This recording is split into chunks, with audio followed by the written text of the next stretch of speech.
Entonces, en estos contratos plurilaterales se permite la resolución parcial justamente porque a partir de la ruptura del vínculo de uno de los socios, la sociedad sigue existiendo. Entonces, resolución parcial implica eso. Es propio de los contratos plurilaterales. Otra característica, otro elemento para decir qué es la resolución parcial, lo obtenemos del dato que es una causal sobreviniente. Siempre que hay resolución parcial del contrato de sociedad, es porque se produjo alguna causal posterior al inicio del contrato. Fíjense, las que trata este capítulo son la muerte, podríamos hablar como otra causal el receso, aunque no lo trata este capítulo, la exclusión del socio. Todos estos temas los vamos a ver hoy.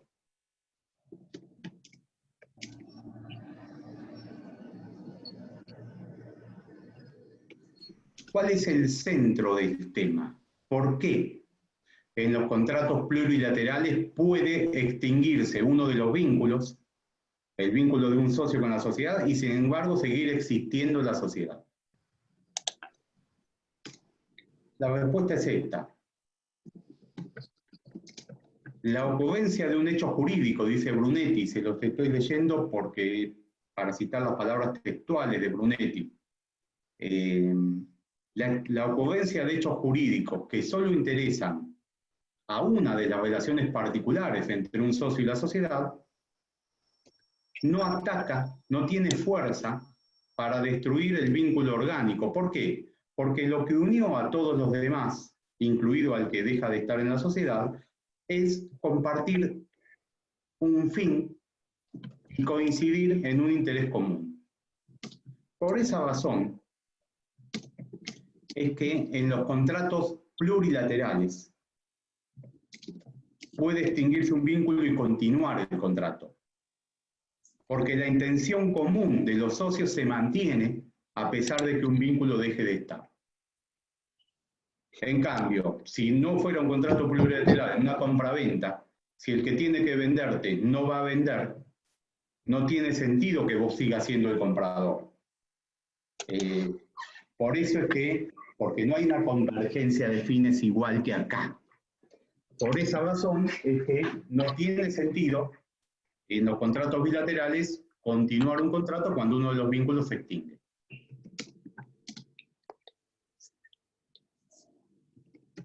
Ustedes vieron ya la posibilidad de extinción de algún vínculo cuando hablamos del artículo 16. El mismo principio que permite la nulidad del vínculo es el que permite la resolución parcial del contrato por muerte o por exclusión. Y el principio es este que les acabo de explicar citando a Brunetti. La finalidad común de los socios se produce igual, aunque ese vínculo se extinga. Y por eso se puede extinguir un vínculo o por una causal de nulidad o por una causal de resolución parcial, y sin embargo la sociedad continúa. ¿Alguna duda? Porque esto es el centro del tema. Esta es la cuestión conceptual que deben saber.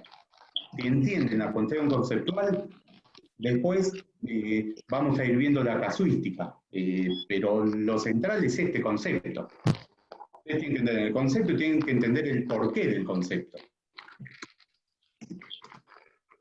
¿Alguien pregunta algo? ¿Se entiende? Bueno, perfecto. Bueno, sigamos entonces.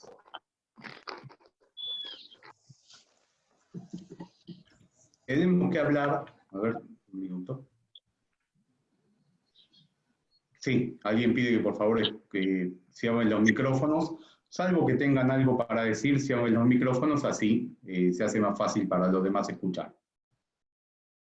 Acá les escribí en esta diapositiva un esquema de las causales que habilitan la resolución parcial. ¿Por qué? porque en realidad en la ley ustedes no lo van a haber tratado exactamente de esta forma. Primero, ¿qué trata la ley?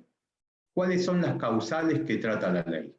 Bueno, la ley tiene causales en 3 artículos, en el 89, en el 90 y en el 91.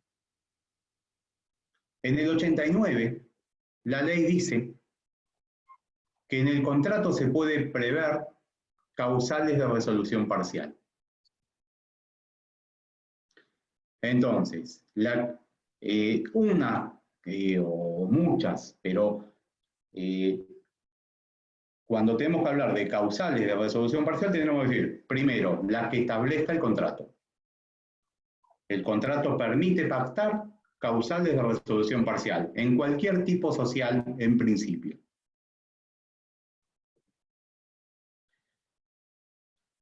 Sin embargo, más allá de la mención amplia, la realidad es que en la práctica no son muchas las causales de resolución parcial que se suelen pactar. Más bien diría que hay una por excelencia y después hay otras posibles. La causal por excelencia que se suele pactar es la posibilidad de que un socio se retire de la sociedad por su propia voluntad. Y dependerá de cada estatuto, si se pacta esta causal, qué amplitud se le da. Porque el estatuto puede decir que un socio se puede retirar cuando quiera y porque sí, o puede decir no, se puede retirar ante estos supuestos y va a funcionar de esta manera. Puede condicionarlo más o condicionarlo menos, dependerá de lo que se pacte en el estatuto entre los socios. El artículo 89 entonces permite como primer causal de resolución parcial la pactada en el contrato. Y la más normal de las pactadas en el contrato es el retiro de un socio por su propia voluntad en los términos que el contrato de sociedad lo permita. La segunda causal que trata la ley es la muerte del socio. Se extingue el vínculo del socio con la sociedad y la sociedad continúa con los demás. Ya vamos a ver cómo funciona, en qué tipos sociales se permite. Y la tercer causal que trata la ley en este capítulo es la exclusión del socio. En términos burdos, pero claro, excluir a un socio es echarlo. La ley permite echar a un socio cuando incumple sus obligaciones de socio. Fuera de estas causales, en otro sector de la ley, en el artículo 245, también en los artículos de transformación, fusión y escisión, la ley permite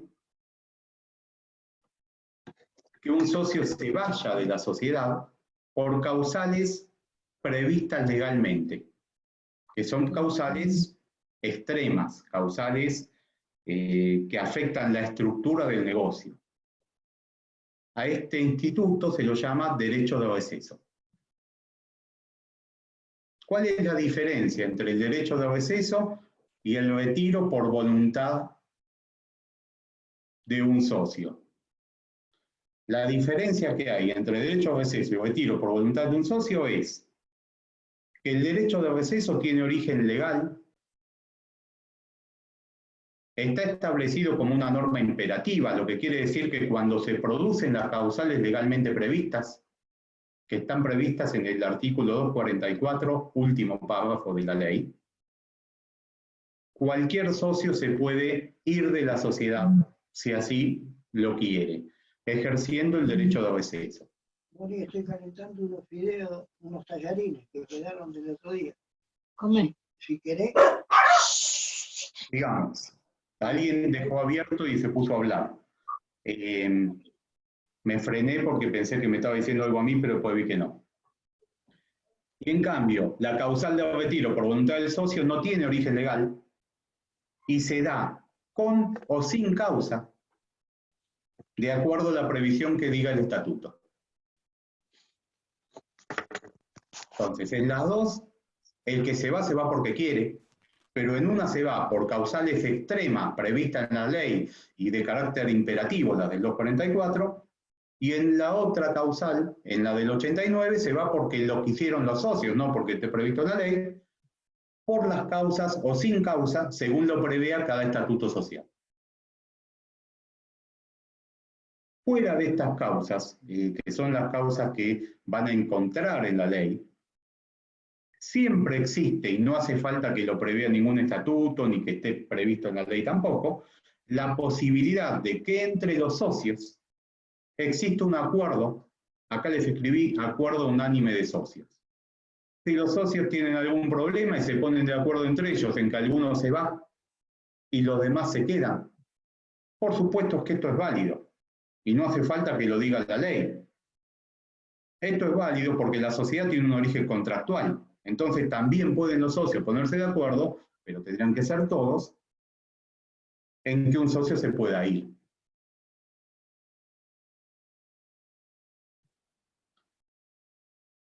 Entonces, este sería el esquema de causales que permiten la resolución parcial. Lo que va a seguir en la clase es que nosotros profundicemos y empecemos a tratar las diferentes causales. En general, ¿tienen alguna duda o seguimos? Seguimos. Acá les puse una diapositiva, estuve prolijo hoy, les estoy haciendo para que no se pierdan con el PowerPoint, les estoy escribiendo para ir siguiéndolos. Causales en particular, vamos a analizar el retiro por voluntad de un socio, o sea, la del 89, la muerte del socio, o sea, la del 90, y la exclusión del socio, o sea, la del 91.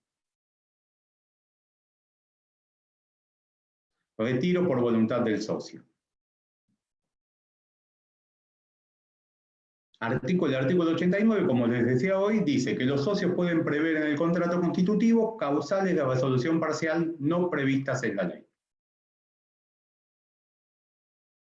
Y también les decía que la causal por excelencia que se puede pactar es el retiro por voluntad del socio.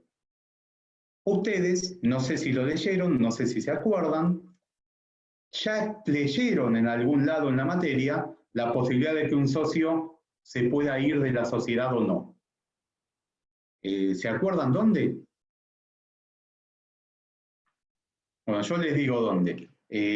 Cuando la doctora Babau les habló y les envió material sobre conflicto societario, les dijo que una de las razones que genera el conflicto societario es que los socios, cuando participan de una sociedad, al firmar el contrato, se comprometen por el plazo que la sociedad está destinada a durar, a seguir participando, a menos que, por supuesto, cedan o vendan su parte a un tercero.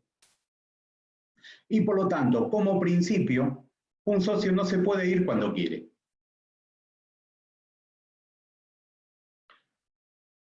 La posibilidad de que un socio se vaya porque quiere estará circunscripta a determinados supuestos. Uno es que habilite el derecho de receso por una causal legal. Ya lo mencionamos.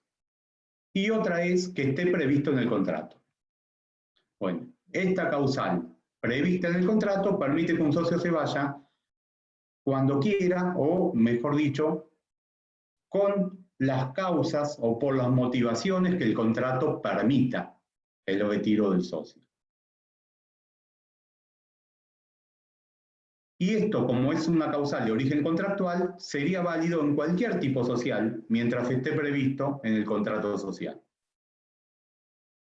La mayor utilidad que tiene una cláusula que permita el retiro del socio es que cuando hay desacuerdos en la sociedad, permite que alguien elija irse y de esa manera no sea necesario generar conflictos judiciales, que son los que normalmente se suelen dar y que en la materia los estudiamos con el título conflicto societario. Permite resolver esto de una manera sencilla o relativamente sencilla. 。 . 。 。 .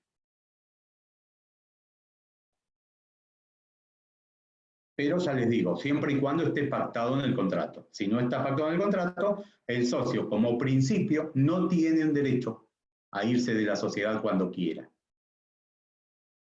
Esto es porque, de acuerdo al artículo 11 en el inciso 5, se comprometió por un plazo determinado y entonces no permite la ley que cuando uno se enoja con alguien diga, bueno, me voy y se vaya así libremente. Bueno, ahora vamos a empezar a ver la causal del artículo 90. La causal del artículo 90 se llama genéricamente muerte del socio. En algunos tipos sociales, acá traté de hacer un gráfico que quede claro, en algunos tipos sociales, en las sociedades de personas, un socio, cuando se muere, rompe el vínculo que tenía con la sociedad. Y entonces, la muerte del socio en una sociedad colectiva, en una sociedad de capital de industria o en una sociedad en comandita simple, provoca, si es que no ha impactado otra cosa, que los herederos de él no se conviertan en socios de la sociedad. Por supuesto que la sociedad tendrá que pagarles el valor de la parte del fallecido, porque si no se estaría enriqueciendo ilícitamente, sin una causa. Pero, como principio, si se muere un socio en una sociedad colectiva, por ejemplo, los herederos no se convierten en socios, la sociedad continúa con los demás.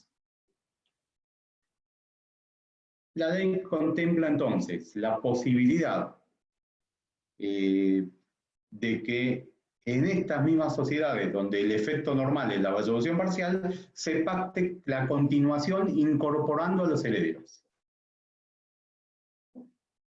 Pero en protección de los herederos dice, bueno, si sos heredero de un socio que falleció, que tenía responsabilidad ilimitada, por ejemplo, si en una colectiva todos teníamos responsabilidad ilimitada, te podemos decir que como heredero te convertís en socio, pero no te podemos decir que tengas responsabilidad ilimitada porque vos no habías firmado un contrato asumiendo tamaña responsabilidad. Entonces, ¿qué dice la ley? Si en el contrato se prevé la incorporación de los herederos, estos pueden condicionar su incorporación a la transformación de su parte en comanditaria.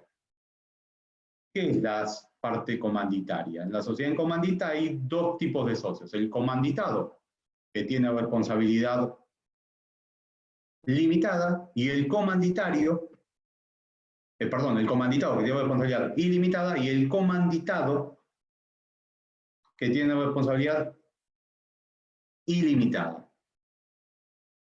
Entonces, el heredero lo pueden obligar a incorporarse, pero él puede decir, perfecto, me incorporo, pero no asumo responsabilidad ilimitada. Ahí volvemos, Cleopatra, a tu pregunta. Vamos a redondear el concepto de esta causal muerte del socio. Cleopatra pregunta, ¿el pacto puede hacerse una vez muerto el socio o debe estar previsto anteriormente? El pacto debe hacerse con anterioridad al fallecimiento, porque después de fallecido ya se produjo la resolución parcial. Lo que podría pasar es que en un contrato de sociedad donde la muerte del socio provoca la resolución parcial, después exista un acuerdo posterior entre los demás socios y los herederos del fallecido para que estos ingresen, pero ya no sería el pacto del que habla el artículo 90, sino que sería un acuerdo al margen de cuestiones sucesorias. Ya se produjo la resolución parcial y sería como admitir un socio nuevo.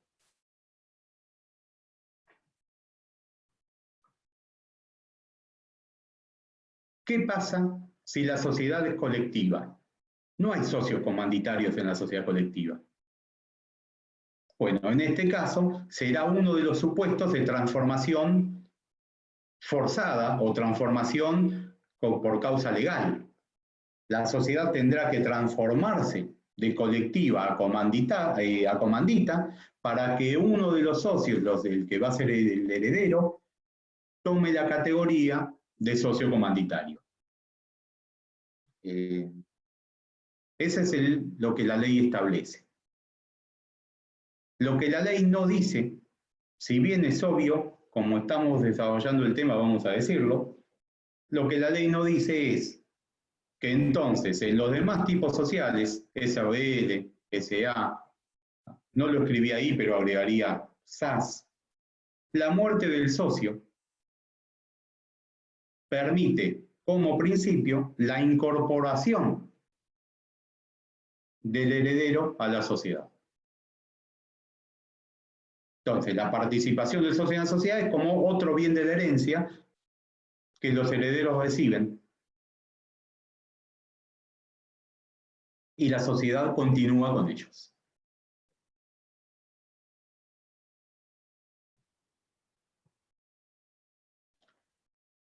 Una pregunta. Esto es práctico. Es para ver su opinión. ¿Podría pactarse en una sociedad anónima la resolución parcial del contrato por muerte del socio? Ya vimos que en el artículo 90 no está mencionado que en la sociedad anónima se produzca la resolución parcial.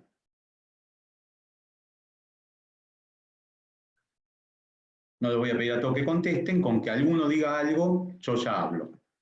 Acá ya alguien dijo algo. Alan dice, para mí sí, por la autonomía de la voluntad que rige en materia contractual. Florencia Granaga dice que sí. Noelia Massina es la primera que dice que no. Ya está, no contesten más, vamos a continuar. Yo ahora les voy a fundamentar las posiciones. Mariela dice que sí. El tema es este. La doctrina, como en tantos otros casos, está totalmente dividida. Y tenemos la posición más clásica, que es la de Saldívar. Saldívar escribió el libro, todos dicen el mejor libro de derecho societario argentino, que se llama Cuadernos de Derecho Societario, que son 4 tomos, pero que nunca se los recomendamos para leer porque son libros muy desactualizados.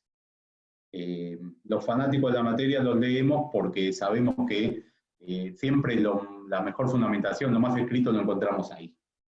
Saldívar dice, no, en la SA no se puede pactar esto, porque la naturaleza de la sociedad anónima lo torna inaplicable. La sociedad anónima es una sociedad que se estructura a partir de la unión de capitales. La devaluación se da intuito rei.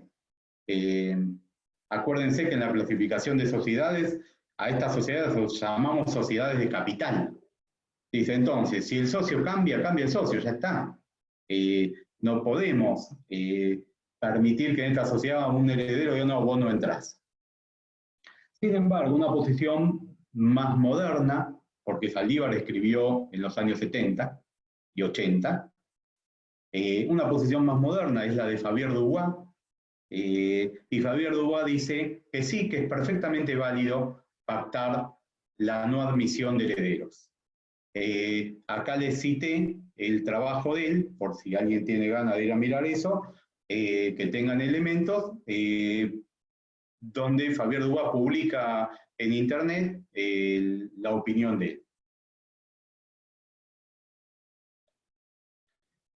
él. Mi opinión personal es que tiene que ser perfectamente válido y que por otra parte de no ser válido se pueden generar una cantidad de cuestiones que no tengan una solución legal razonable. Por ejemplo, es muy común sociedades anónimas de médicos que tienen un sanatorio privado donde todos trabajan ahí. Y cada socio lo que tiene es un lugar de trabajo como médico en el lugar. Me parece que si hay una cláusula que diga que los herederos que no sean médicos no pueden ingresar a la sociedad y hay que pagarle el valor de la parte, en lugar de perjudicarlo, estamos haciendo un favor. Sería totalmente razonable poder pactar esto. Quizás en las sociedades anónimas grandes, que coticen en bolsa, donde el socio es a veces más un inversor que un verdadero socio, la posibilidad de no excluir al heredero tiene más razón de ser. Pero a medida que la sociedad anónima es más chica, puede haber razones que justifiquen esta solución. De todas maneras, la ley no lo resuelve y entonces las dos opiniones son válidas. Bueno, sigamos. Yo se los puse como un supuesto particular. ¿Por qué? Porque está legislado y está legislado aparentemente de dos formas contradictorias. ¿Qué pasa con la muerte del socio en la SRL? Por un lado, el artículo 90 no menciona a la SRL, con lo cual se podría pensar que la muerte del socio en la SRL no provoca la resolución parcial del contrato, porque lo que menciona el 90 es en qué sociedades sí la provoca. Pero por otro lado, el artículo 155, que habla de la muerte del socio dentro de las normas de SRL, dice, si el contrato previera la incorporación de los herederos del socio, el pacto será obligatorio para estos y para los socios. La doctrina que interpretó inicialmente la Ley de Sociedades en 1972, entendía que era una interpretación totalmente razonable, decir, bueno, si el contrato prevé la incorporación, quiere decir que ahí el heredero se tiene que incorporar. Por lo tanto, si no lo prevé, no se incorporará. Algunos, para fundamentar esto, dicen lo que dice Alan, se debería aplicar el 155 porque es un artículo especial, específico de SRL, y no el 90, que es un artículo general. Sin embargo, la opinión mayoritaria hoy no es esa. La opinión mayoritaria hoy es que no hay una contradicción entre el 90 y el 155. Que la solución que hay que dar a la muerte del socio en la SRL es la aplicación de las normas comunes de la herencia, las que vienen del Código Civil y Comercial, y entonces la muerte de un socio provoca que los herederos se conviertan en socios. A menos que en el contrato esté prevista otra solución. El contrato puede prever otra solución, cualquier solución. Por ejemplo, puede prever que los herederos no se incorporen, o puede prever que se haga una reunión de socios para ver si van a admitir la incorporación, o lo que quieran pactar. Y que el 155 no hay que interpretarlo a contrario de lo que dice. Porque el 155 lo único que pretende hacer es resolver qué contenido podría haber en lo que se pacte en un estatuto. Y entonces da una secuencia de alternativas posibles de lo que podría existir, lo que no significa que de no existir una cláusula, el heredero quede afuera. Esta es hoy la opinión mayoritaria, sobre todo la opinión mayoritaria a nivel jurisprudencial.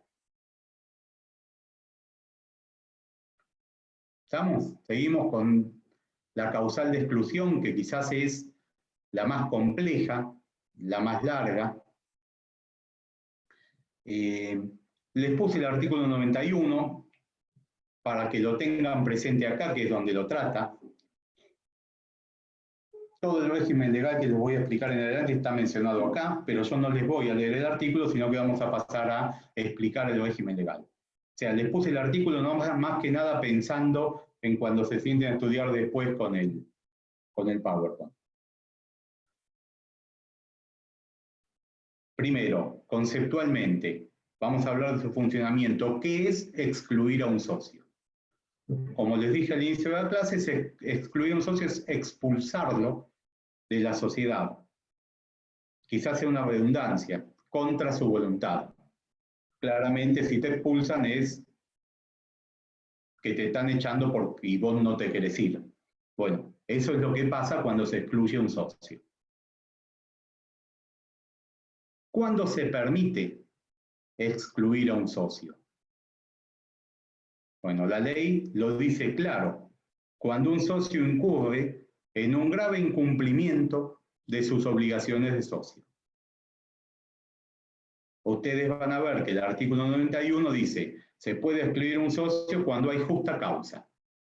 Y después sigue diciendo, hay justa causa cuando un socio incurre en un grave incumplimiento de sus obligaciones de socio. ¿Por qué está permitido excluir a un socio siendo que lo hicieron parte del contrato? Bueno, por varias razones. Primero, porque ese socio entonces ya no comparte la finalidad común con los demás, porque evidentemente si está incumpliendo gravemente sus obligaciones de socio es porque no tiene interés en seguir con los demás. Y en segundo lugar, porque en la ley hay un principio, que es el artículo 100, que habla de la conservación de la empresa. Si vas a dejar un socio que tiene una finalidad contraria a todo lo demás dentro de la estructura, vas a estar propiciando que la estructura explote. Y vas a estar propiciando que termine disolviéndose y liquidándose la sociedad. Por eso es más sano, en beneficio del interés social, admitir la exclusión de un socio. Genéricamente, vamos a ver que la ley no lo dice de esta manera, pero para que lo entiendan mejor, yo les diría, podríamos mencionar 3 supuestos, aunque quizás el tercero encuadra en el segundo, por los que se permite la exclusión de un socio. Uno es la mora en la integración del aporte. ¿Dónde está prevista esta causal? En el artículo 37 de la ley. Y es aplicable a todos los tipos sociales menos a la sociedad anónima, porque la sociedad anónima tiene un régimen distinto que es el del 193.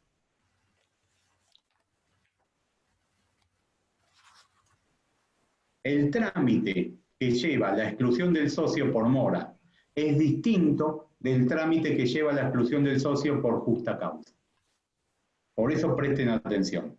Cuando se excluye un socio por mora, lo decide la propia sociedad a través de su órgano de gobierno, o sea, de la reunión de socios, y directamente opera, se hace efectiva ante el no cuestionamiento judicial de lo resuelto por el órgano de gobierno. El excluido podrá iniciar una acción si siente que lo excluyeron mal excluido o para reclamar el valor de su parte, pero eso viene después. Primero lo excluyeron. Constatada la mora, la sociedad puede decidir excluirlo. Hablamos de la mora en la integración del aporte, o sea, del capital que suscribió. Ustedes ya estuvieron viendo en los prácticos la diferencia entre capital suscrito y capital integrado. Acá estamos hablando que suscribió un determinado capital que debió ingresarlo a la sociedad en un tiempo determinado, si fueran aportes en dinero, un 25% de acto constitutivo, y en un plazo no superior a 2 años, de acuerdo a lo que diga el estatuto, el saldo. Bueno, pasó el plazo previsto en el estatuto y no integró el aporte que debía hacer. La sociedad lo puede excluir. Causal 1 con su trámite. Lo decide la sociedad y opera directamente. El excluido tiene una acción si se sintió afectado. Todo esto está dicho en el artículo 37. Segunda causal, justa causa. ¿Qué es la justa causa? Ya lo mencionamos hoy cuando hablamos genéricamente, es el grave incumplimiento de las obligaciones de socio. La ley permite excluir a un socio por justa causa en las sociedades de personas, o sea, colectiva, capital de industria y comandita simple, en la SRL, y al socio comanditario en la sociedad comandita por acciones. El socio comanditario en la comandita por acciones es un socio al que se le aplica el régimen de la colectiva. Por eso es que a él se lo puede excluir por justa causa. ¿Qué quiere decir? Que al socio comanditado de la comandita por acciones, al comanditado de la comandita simple sí se puede, pero al comanditado de la comandita por acciones, al accionista de la SA, al accionista de la SAS, no se lo puede excluir por justa causa. Dicho en otros términos, el grave incumplimiento de sus obligaciones de socios no habilita a echarlo de la sociedad. Bueno, el trámite acá, la vamos a ver ahora en profundidad, pero para tener una primera noción conceptual, no permite, como en la exclusión por mora, que la sociedad lo decida y entonces ya deje de ser socio. Sí necesita que lo trate la sociedad en su órgano de gobierno, pero una vez que la sociedad lo trató en su órgano de gobierno es necesario presentar una demanda judicial para que un juez lo declare. La sentencia del juez va a ser la que provoque que ese socio deje de ser socio. Lo que pasa es que esa sentencia va a tener efecto retroactivo. Ya lo vamos a ver. En realidad, la ley lo trata como un ejemplo de justa causa, pero yo se lo sistematizo como una tercer causal. El mismo artículo 91 dice, en las sociedades de personas y el comanditario de la sociedad en comandita por acciones, es decir, no en la SRL, por supuesto tampoco en la SA, procede la exclusión del socio en caso que el socio quede incapacitado, se concurse o quiebre.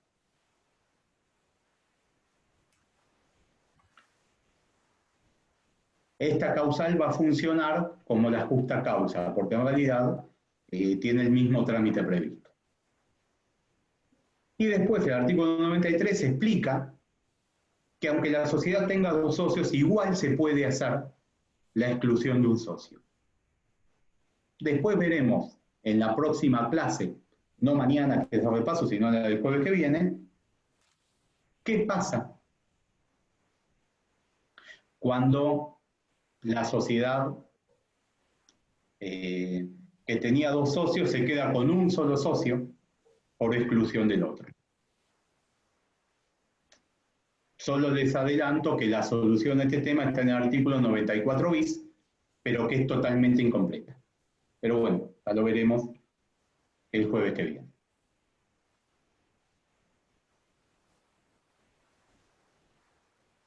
Fácil, esquemático, ¿cuál es el trámite que necesita la exclusión por justa causa? Si a ustedes les preguntan, ¿cuál es el trámite de la exclusión de un socio? El trámite son estos 4 pasos que yo les digo. Primero, el tratamiento por el órgano de gobierno. Es necesario una reunión del órgano de gobierno que dentro de los temas a tratar se ocupe de este. Segundo, la promoción de una acción judicial, que en principio la acción la tendrá que promover la misma sociedad, pero que si la sociedad no la promueve, o si cuando trataron la posibilidad de excluir al socio, la sociedad resolvió por mayoría que no hay que excluirlo, bueno, la acción se puede iniciar igual, una vez que esto fue tratado, por algún socio individualmente. Entonces, primer paso, tratamiento en el órgano de gobierno. Ese paso hace al agotamiento de la vía interna, imprescindible para poder presentar la demanda. Segundo paso, promoción de una acción judicial. Tercer paso, bueno, que la acción judicial termine. La sentencia judicial que va a tener efecto declarativo, o sea, va a tener efecto retroactivo a la fecha de la invocación de la causa. Y cuarto, ejecutar la sentencia, es decir, efectivizar la exclusión del socio. Con respecto a la efectivización de la exclusión del socio, ustedes van a ver que en la ley hay un artículo específico que explica los efectos que se producen por la exclusión. Es el artículo 92.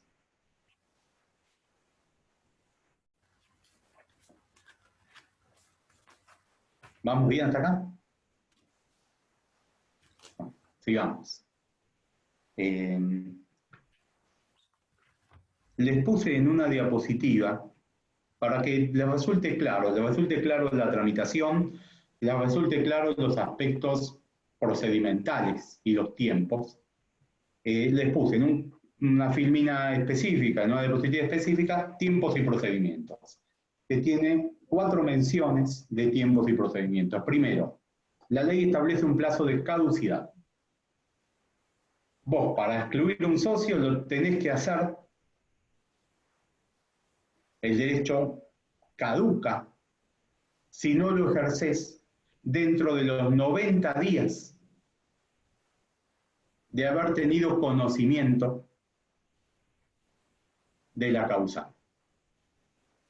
O sea, vos te enteraste que un socio estaba actuando en competencia con la sociedad, y eso es un grave incumplimiento de su deber de socio en la sociedad de personas, por ejemplo, y entonces tenés 90 días para, y acá la doctrina está dividida, la doctrina clásica decía, tenés 90 días para decidir la exclusión en el órgano de gobierno y presentar la demanda. Moro, Emilio Moro tiene un tratado de SRN y él en el tratado dice, no, los 90 días son para que la sociedad decida excluir al socio. Después tendrá el tiempo de prescripción de la ley de sociedades para promover la acción. O sea, no están corridos ahí.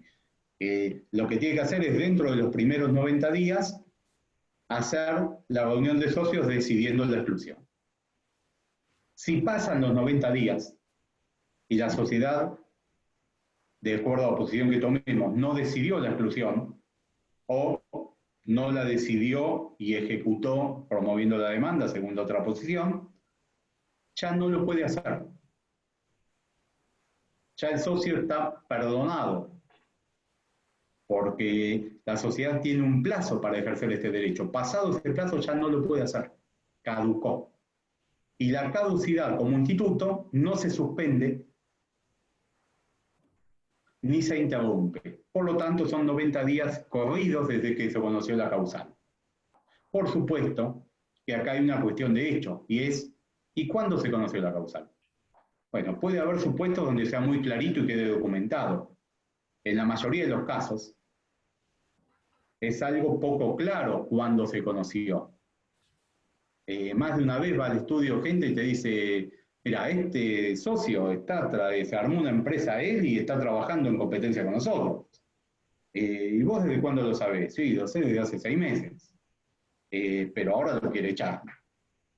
Entonces le digo, ¿y cómo te enteraste? No, me enteré porque, imagínate, en la zona donde estamos te enteras todo. Está bien, le digo, pero puntualmente, ¿vos recibiste alguna notificación? No sé, ¿te invitó a la inauguración? No, que me invitaron y nos hablamos. Bueno, entonces podría pasar, por ejemplo, que vos recibas un mail de un cliente que te diga, no sé si ir a verlo a ustedes o ir a ver a la nueva sede de tal lugar donde me atiende Juancito. Y entonces vos ahí tomás un conocimiento formal y tratás de que la caducidad corra a partir de ese momento. ¿Qué quiero decir con esto? No enseñarles a hacer trampa. Lo que quiero decir es, la caducidad es una cuestión, como corre a partir del conocimiento efectivo, es una cuestión de hecho, sometida a lo que resulte de la prueba. Segundo, ¿quién ejerce la acción? ¿Y por qué trámite? Acá no lo escribí. El trámite es trámite sumario porque lo dice el artículo 15 de la ley. ¿Quién la ejerce? Primero, la propia sociedad. Segundo, si la sociedad no la ejerció o la sociedad decidió no hacerla, la podría hacer un socio individualmente.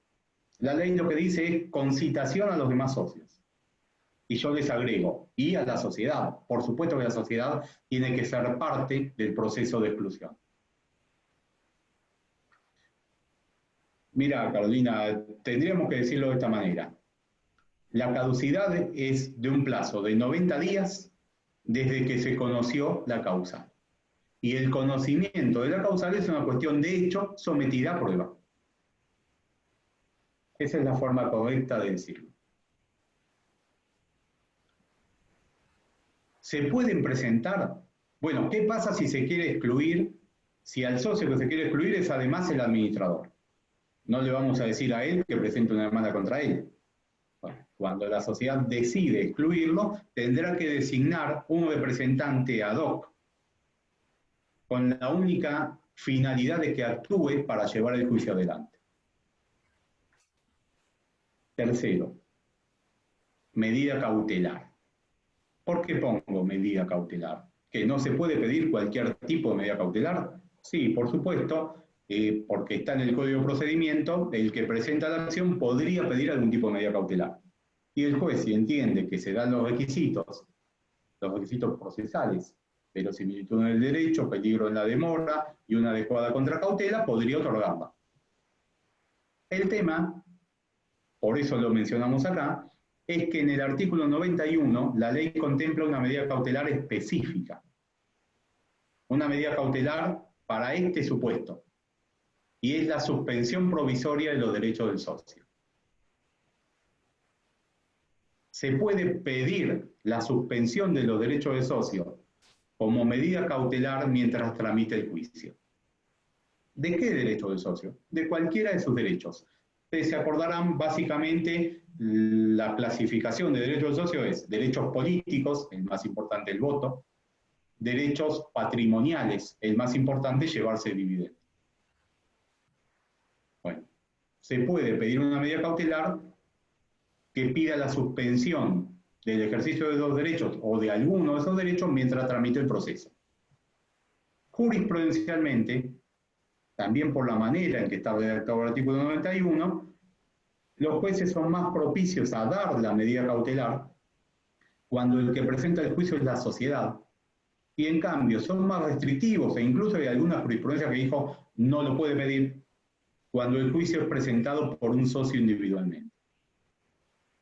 Pero lo correcto sería decir que siempre que estén dados los requisitos de la medida cautelar, esos tres que mencionamos, verosimilitud del derecho, peligro en la demora y contracautela adecuada, un juez debería darlo. Bueno, al final de las diapositivas van a ver que tienen una de jurisprudencia de medidas cautelar pedida por el socio en dos supuestos particulares.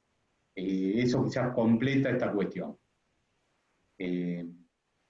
Porque vi a través de la experiencia como profesor que es un tema que muchas veces se lo preguntamos y ustedes es como que se les pasó por arriba. Se olvidan que hay una medida cautelar específica legislada y el alcance que tiene. Ya les digo, no quiere decir que es la única cautelar que se puede pedir. Se puede pedir cualquier medida cautelar si están los extremos dados para que el juez lo conceda. Y finalmente, lo cuarto que debemos ver respecto del procedimiento, hablamos de derecho procesal, es la sentencia. La sentencia que se dicte tiene un efecto declarativo. Ustedes se acordarán, declarativo es lo contrario a constitutivo.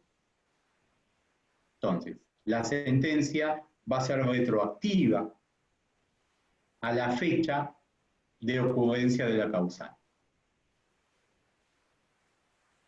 Esa sentencia va a habilitar liquidarle la parte al socio y por supuesto, como importa una modificación del contrato, va a ser imprescindible inscribir la sentencia en personas jurídicas. Bueno, ¿cuáles son los efectos? Vamos muy bien. ¿Cuáles son los efectos de la resolución parcial? Están mencionados en el artículo 92. Si bien, cuando ustedes lean el 92 van a ver que habla de los efectos de la exclusión, como es el único artículo que habla de los efectos en este capítulo, La doctrina de jurisprudencia los aplican a todas las causales de resolución parcial. Y básicamente son 5. Ustedes lo van a leer en el 92, pero yo se los menciono. El primero y más importante es el derecho a que le paguen el valor de su parte. O sea, que lo echen no implica que pierda el valor de su parte. Por supuesto que junto con la acción de exclusión puede haber una acción de daños y perjuicios, donde le reclamen los perjuicios que causó y lo quieran cobrar embargándole lo que tiene a cobrar. Pero como principio, excluirlo no quiere decir quitarle el valor de su participación. ¿A qué fecha tiene derecho a que le paguen el valor de su parte? Bueno, a la fecha en la que se produjo o se conoció la causal de exclusión. Como la sentencia tiene efecto retroactivo, también la liquidación de parte tiene efecto retroactivo. Sin embargo, aunque tenga efecto retroactivo, la ley tiene 2 efectos que dicen, bueno, esto no quiere decir que si al momento de invocación de la causal había negocios en marcha, el socio deje de participar en esos negocios, ya sea que gane o que pierda. Entonces, el segundo efecto es participa en las operaciones pendientes. No porque tenga que hacer algo, sino porque se le va a liquidar la parte conforme al resultado de las operaciones pendientes. Y se le va a liquidar de una sola vez. Por lo tanto, se le puede retener una ganancia que haya tenido en un negocio concreto hasta ver que concluyan todas las demás operaciones pendientes. Es el tercer efecto. ¿Qué pasa? Cuarto efecto. Si el socio, estamos hablando de una sociedad de personas, donde se admiten, por ejemplo, aportes en uso y goce. O sea, no en propiedad. Él sigue siendo el dueño, pero como aporte permite que la sociedad utilice un bien de él. ¿Qué pasa si ese bien era imprescindible para la sociedad? ¿La sociedad le tiene que devolver el bien? Bueno, lo que dice la ley como efecto es, si es un bien imprescindible, la sociedad puede quedarse con el bien en propiedad y pagarle el valor de la parte. No necesita devolverle el bien. ¿Y cómo funciona la exclusión como trámite frente a los terceros? De la misma manera que ustedes conocen en el artículo 12. Frente a los terceros, lo que va a generar la oponibilidad de la exclusión operada es la inscripción.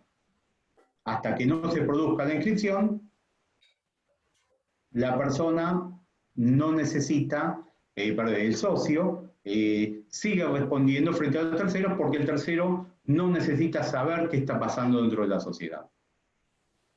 Una vez que se inscribió, ahí sí ya operó frente al tercero esta cuestión. Bueno, con esto nosotros habríamos llegado al final de la clase. Fíjense que les puse un práctico. Vamos a ver si lo resuelven bien. Yo lo que diría es, hoy ya prestamos atención bastante tiempo y por medios digitales a veces prestar atención es más difícil, así que bueno, no lo resolvemos ahora. Queda acá, yo se los mando al WhatsApp, más allá que después jugamos las clases, así pueden pensarlo tranquilos. Si lo tienen resuelto para mañana, lo hablamos mañana, y si no, para la semana que viene. Para algún día de la semana que viene lo vamos viendo. Y después les puse una última filmina, como les dije, con jurisprudencia, que acá la tienen. Bueno, esto sería la clase de